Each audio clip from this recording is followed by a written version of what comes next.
पार्वती मैया ने अपने तेज बल से, मां जगत जननी ने अपने तेज बल से, माता जगत जननी पार्वती ने अपने तेज बल से उसी समय पर भगवान नारायण से भगवान शंकर की एक आनंद के साथ प्रार्थना करी। नारायण ने कहा मैं सिंदूरासुर का वध नहीं कर सकता, शंकर के अंश के रूप में तुम्हारे अंश से अगर विनायक प्रकट हो जाते हैं तो वो ये सिंदूरासुर को मार सकते हैं। पार्वती माता ने विनायक को अपने ही स्वरूप से, अपने ही अंग से प्रकट कर लिया और प्रकट कर कर विनायक से कहा, विनायक ये मोर पर बैठ, तू तेरा नाम मयूरेश्वर होगा, मोर पर बैठ, मोर वन में जा, मोर वन में जा, मोर गांव में जा और मयूरेश्वर बनकर जाकर सिंदूरासुर का वध कर।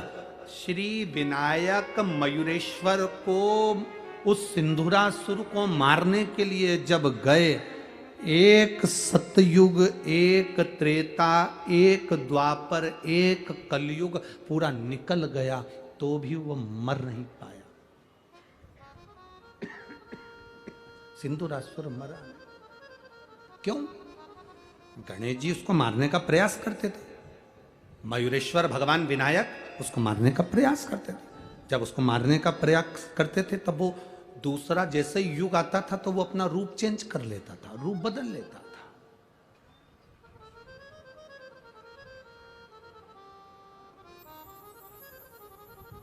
वो रूप बदलता। विनायक को लगा सतयुग निकल गया, त्रेता निकल गया, द्वापर निकल गया, कलयुग निकल गया, ये मरेगा कैसे? जब तुमको लगने लगे कि कहीं ना कहीं तकलीफ में फंसे हुए हो, संशय में हो, तब उस जगह पर घर के जो बुजुर्ग होते हैं, घर के जो बड़े होते हैं, घर में जो गुरु होते हैं, जो घर का बड़ा होता है, बुजुर्ग होता है, कोई श्रेष्ठ होता है, उसके पास थोड़ी देर जाकर बैठना, वो निर्णय जरूर देगा। वो देगा नहीं, पर किसी अच्छे के पास जाकर बैठना जो सही निर्णय दे दे। किसी ऐसे वैसे के पास जाकर होता है। एक व्यक्ति बहुत तनाव में रहता था, बहुत डिप्रेशन में रहता था, बहुत तनाव में दिन भर तनाव में रहता, दिन भर टेंशन में और तनाव में रहता। वो इतना तनाव में रहता, एक बार डॉक्टर को दिखाने गया, उसके घर के लोग डॉक्टर को दिखाने ले गए तो डॉक्टर साहब ने पूछ लिया, तुम्हें इतना तनाव रहता है तो तुम इतने तनाव में क्या करते हो? तो कहा मैं जब जब तनाव में ज्यादा रहता हूं तो मंदिर चले जाता हूं। डॉक्टर खुश हो गया, तनाव में रहते हो तो मंदिर चले जाते हो, बहुत अच्छी बात है। मंदिर जाकर क्या करते हो?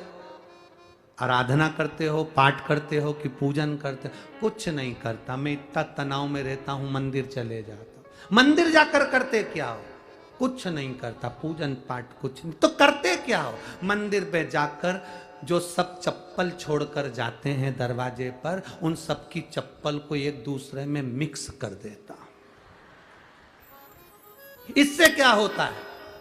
मैं ओटले पर बैठकर देखता रहता हूं, मुझसे ज्यादा चप्पल ढूंढने वालों को तनाव हो जाता है तो मेरा तनाव कम हो जाता है, मेरा तनाव कम हो जाता है। डॉक्टर ने उसके हाथ जोड़े, तू जानी तो मैं डिप्रेशन में आ जाऊंगा, तू जा। ऐसे कई लोग आते हैं जो खुद तो टेंशन में रहते हैं, दूसरे को भी टेंशन दे देते। हमारे यहाँ भी कुबेरेश्वर धाम पे एक टेंशन ऐसा है, ऐसे कई लोग रहते हैं। एक हमारे यहाँ भी ऐसे ही है, वो जब भी बोलने आएगा ना, कोई साधारण सी भी बात होगी ना, कोई मिलने भी आए तो महाराज महाराज। हमने कहा क्या हुआ? कोई आया। अब अपने को ऐसा लगे कौन आ गया, ऐसा तो चिल्ला के आया, हुआ क्या? कुछ नहीं, खत्म। ऐसे 3-4 लोग ऐसे हमारे यहाँ। एक हापड़ा भी है, हापड़ा भी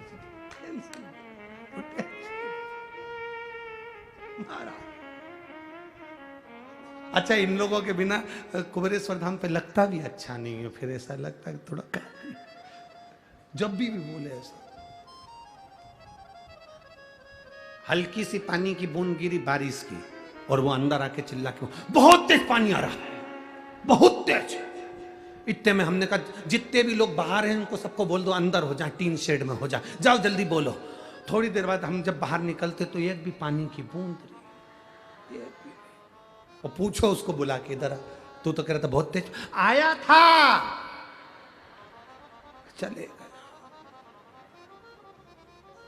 ऐसे कई लोग हैं बहुत टेंशन देते, बहुत। कई लोग तो समझ जाते हैं इनको कि ये टेंशन देंगे। जैसे कई पतियों की आदत रहती है, ऑफिस से घर आते हैं और उनको मालूम है जाऊंगा और सुनना पड़ेगा, तो पहले से ही वो तैयार होके आते हैं, 2 कॉफी और चाय पी के। बाजार से जाते हैं तो बड़ा पाव खा के जाते हैं। वो इसलिए जाते हैं क्योंकि यहां से बड़ा पाव खाकर चले जाओ, वहां वो भाव खाएगी, क्या मतलब। टेंशन। अब विनायक मोरेश्वर को लगा कि ये मरेगा कैसे, ये तो एक सतयुग चले गया, त्रेता चले गया, द्वापर चले गया, कलयुग चले गए, तो मरेगा कैसे। माँ जगतजननी के पास जाकर मयूरेश्वर बैठ गए। माँ ने पूछा क्या बात है विनायक, क्या हुआ। विनायक कहते हैं वो मर नहीं रहा माँ, क्या करा जाए। तब कहा इस नंदी को ले जा।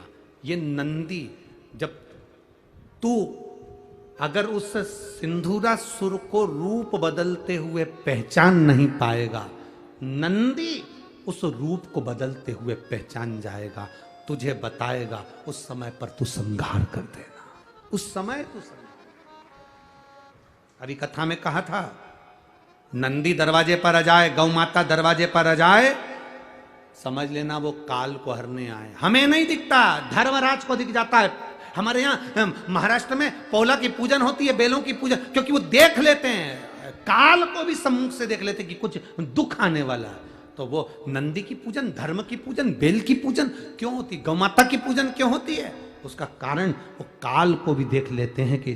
तो यहां जैसे सिंदूरासुर ने रूप बदला और मयूरेश्वर भगवान विनायक ने उस सिंदूरासुर का वध कर दिया। नंदी ने बस इशारा करा और वध करा। पूरे भारत की भूमि पर केवल एक अष्ट विनायक में से एक विनायक मयूरेश्वर ऐसे हैं जिनके दरवाजे पर नंदी बैठा हुआ है। अष्ट विनायक में पहला विनायक मयूरेश्वर, जिसका मात्र दर्शन कर लेने पर मैं कहूंगा संपूर्ण भारतवासियों से, देश विदेश में बैठे हुए श्रोता भक्तों को मौका मिले तो पुणे की इस पावन धरा पर आकर मयूरेश्वर विनायक का दर्शन करिएगा। वो सुख प्रदान करने वाला, वो आनंद देने वाला, भक्ति के बल को बढ़ाने, भक्ति के।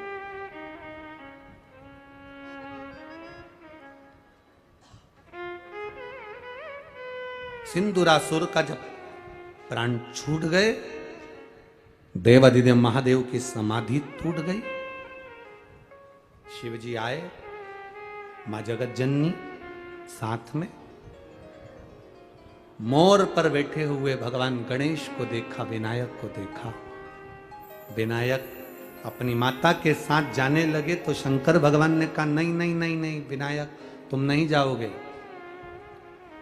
संसार का हित करने के लिए और संपूर्ण ब्रह्मांड के कल्याण के लिए, संसार मनुष्य के दुख को काटने के लिए तुम मयूर पर ही इस मोर गांव में मयूरेश्वर बनकर विराजमान रहोगे और तुम मयूरेश्वर विनायक के रूप में पूजे जाओगे। संपूर्ण ब्रह्मांड में तुम आनंद पाओ। बैठो, बैठ।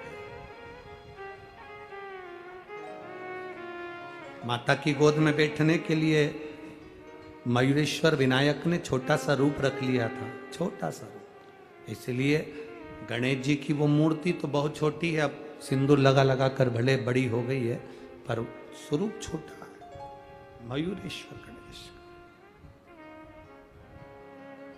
सुख प्रदान करना, समय आया ये ब्रह्मांड की रचना के लिए, ब्रह्मांड के सुख के लिए देवता रूप बदल कर आते रहे।